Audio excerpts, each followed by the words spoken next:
So hello everyone, सबैजनालाई welcome छ फेरि पनि मेरो छोटो मिठो भ्लगमा। सो म चाहिँ बिहानको खाना पकाएर खाएर म चाहिँ काममा जान्छु भनेर रेडी हुँदैछु। काममा त जानै पर्यो हैन, हिजो पनि छुट्टी थियो, आज त काममा जानुपर्छ। सो म चाहिँ फटाफट रेडी भएर लागे कामतिर। हेर्नु न, मेरो साइकलको चाबीको हालत यस्तो भएको छ भाँचिएर। त्यसपछि म चाहिँ फटाफट काममा पुगेर भाँडा धोएँ फर्स्टमा त। त्यसपछि म चाहिँ बाथरुम धुनतिर तर्फ लागे। सो फटाफट मैले बाथरुम धोइसकेर गएँ म अर्को घरतिर गएपछि फेरि पनि मैले यताको काम पनि सकेर लागे म बाहिरतिर, किनभने यता पनि काम गर्नुपर्छ नि त। सो हेर्नु न, बिरालो कति राम्रो छ। म चाहिँ लिफ्टमा चढेर माथि गएर फर्स्टमा त म लगाउँछु झाडु। हेर्नु न, एक दिन पनि झाडु लगाएन भने यति धेरै धुस्रो आउँछ, कहाँबाट आउँछ कि थाहै छैन। यसले पनि काम बढाइदिन्छ के मेरो, हेर्नु न। सो म चाहिँ फटाफट झाडु निकालेर अब जान्छु म पार्किङ धुन। तर मेरो पार्किङ धुन चाहिँ यति सजिलो छ, सिर्फ पानी हालेर छोड्नुपर्छ के।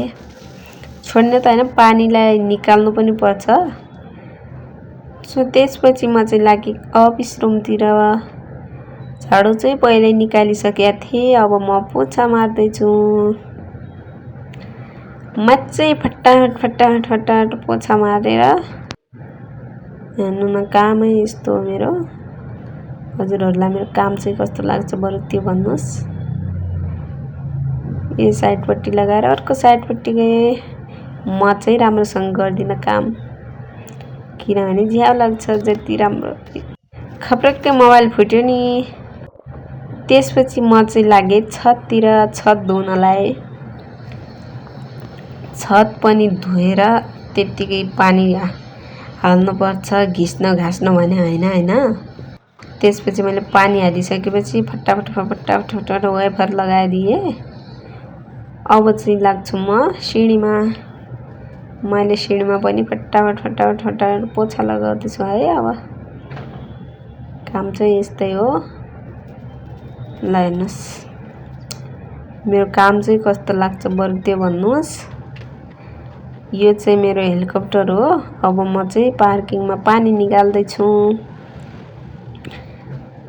मेरो साइकल एकदम राम्रो छ, हेलिकप्टर हैन साइकल हो है।